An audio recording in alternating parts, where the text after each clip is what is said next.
Hi hello everyone, welcome to Raji home style. నేను మీ రాజేశ్వరి అండి. ఈరోజు రాజీ హోమ్ స్టైల్లో తీయని కేసరి కజ్జికాయలు ఏ విధంగా చేసుకోవాలో ఈరోజు ఈ వీడియోలో చూసేద్దాం. ఈ కేసరి కజ్జికాయలకు మనకు తురుము పట్టిన కొబ్బరి, జీడిపప్పు, ద్రాక్ష, యాలకలు కావాలి. అలాగే 1/4 కప్పుమైన షుగరు, 1 కప్పుమైన రవ్వ కావాలండి. ముందుగా ఒక గిన్నె తీసుకొని అందులో 1 కప్పుమైన మైదాను వేసుకొని కొద్దిగా వాటర్ని వేసుకొని పిండినంతా సాఫ్ట్గా కలుపుకోవాలి. సాల్ట్ ఏమీ వేయాల్సిన అవసరం లేదండి, స్వీట్ రెసిపీ కదా, సాల్ట్ ఏమీ అవసరం లేదు. ఇందులోనే కొద్దిగా వాటర్ని యాడ్ చేసుకుంటూ మనం చపాతీకి పిండిని ఏ విధంగా కలుపుకుంటామో అదే విధంగా కలుపుకోవాలి. ఒకవేళ మైదా లేకపోతే గోధుమ పిండినైనా తీసుకోవచ్చు అనమాట. ఇలా ముద్దలాగా కలిపి పెట్టేసి మూత పెట్టేసి ఒక 10 to 15 minutes పక్కన పెట్టేసేయండి. స్టవ్ పైన గుంతపాటు ప్యాన్ పెట్టేసి 1 టేబుల్ స్పూన్ పైన నెయ్యిని వేసుకొని నెయ్యి చక్కగా కరిగిన తర్వాత జీడిపప్పును వేయించుకోవాలి. ఇందులోనే ద్రాక్షను కూడా వేయించుకోవాలండి. ఇవి రెండు వేగిన తర్వాత పక్కకు తీసేసుకొని నెయ్యి ఉంటుంది కదా, ఆ నెయ్యిలోనే మనం తీసుకున్న రవ్వను కూడా వేసుకొని లైట్గా వేపుకోవాలి. మరీ ఎక్కువసేపు అవసరం లేదు, లైట్గా వేపుకొని పక్కకు ప్లేట్లోకి తీసేసుకోండి.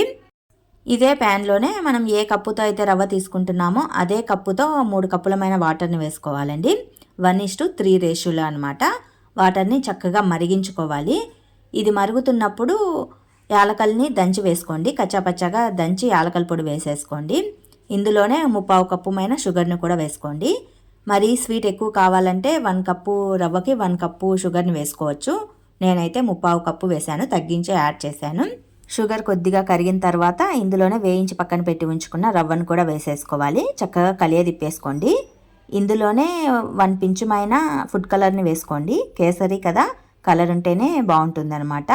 మీకు ఇష్టం లేకపోతే అవాయిడ్ చేసేయండి. చక్కగా బాగా కలియదిప్పేసుకోండి. అడుగంటని ఇవ్వకుండా కేసరిని ప్రిపేర్ చేసుకోవాలి. ఫైనల్గా ఇందులో తురుము పట్టి ఉంచుకున్న కొబ్బరి తురుమును, అలాగే వేయించి పక్కన పెట్టి ఉంచుకున్న జీడిపప్పు, యాలకల్ని యాడ్ చేసుకోండి.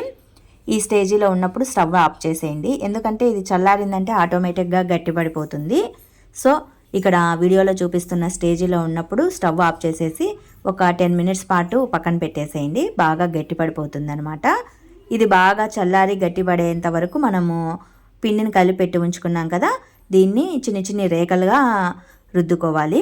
మనకు కజ్జికాయలు ఏ సైజులో కావాలనో చూసుకొని ఆ సైజులో ఉండలు ప్రిపేర్ చేసుకొని ఇలా పైన పిండిని జల్లించుకుంటూ రేఖల కట్టెతో కజ్జికాయల రేకుల్ని రుద్దుకోవాలి. ఈ మందంలో ఉంటే సరిపోతుందండి. మరీ పల్చగా ఉండకూడదు, మరీ మందంగా ఉండకూడదు. ఇప్పుడు ఇందులో మనం ప్రిపేర్ చేసుకున్న కేసరిని 1 టేబుల్ స్పూన్ పైన లేదా 1.5 టేబుల్ స్పూన్ పైన పెట్టేసి ఇక్కడ వీడియోలో చూపిస్తున్న విధంగా కజ్జికాయలాగా అల్లేసుకోవాలి.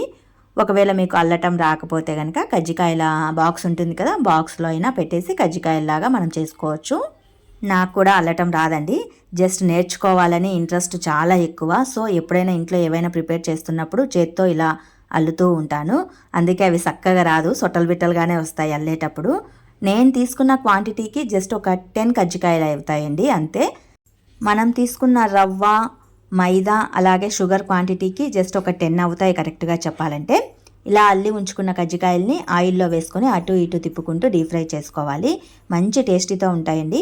కొద్దిగా బ్రౌన్ కలర్ వచ్చేంత వరకు డీప్ ఫ్రై చేసుకోవాలి. One of the best sweet recipe అండి. పిల్లలు చాలా ఇష్టంగా తినేస్తారు. ఈవినింగ్ స్నాక్ రెసిపీగా నేను ప్రిపేర్ చేశాను. పిల్లలు ఇంతకంటే ఎక్కువ తినలేరు. సో నేనైతే ఈ రేషియోలో తీసుకొని ప్రిపేర్ చేశాను. లోపల కలర్ఫుల్గా కనిపించిందంటే పిల్లలు ఇంకా ఇష్టంగా తింటారు. కజ్జికాయలంటే మనం ఎక్కువగా రవ్వతో కానీ లేదా పప్పుల పొడితో కానీ ప్రిపేర్ చేసుకుంటూ ఉంటాము. ఇలా వెరైటీగా కేసరితో పిల్లలకి ఈవినింగ్ టైం ఒక స్నాక్ రెసిపీగా కజ్జికాయలని ప్రిపేర్ చేసి పెట్టామంటే పిల్లలు చాలా ఇష్టంగా తినేస్తారు. టేస్ట్ అయితే సూపర్గా ఉందండి. మరి మీకు నేను చేసిన కేసరి కజ్జికాయల రెసిపీ ప్రిపరేషన్ వీడియో నచ్చితే మరికొన్ని ఇలాంటి రెసిపీస్ కోసం డూ సబ్స్క్రైబ్.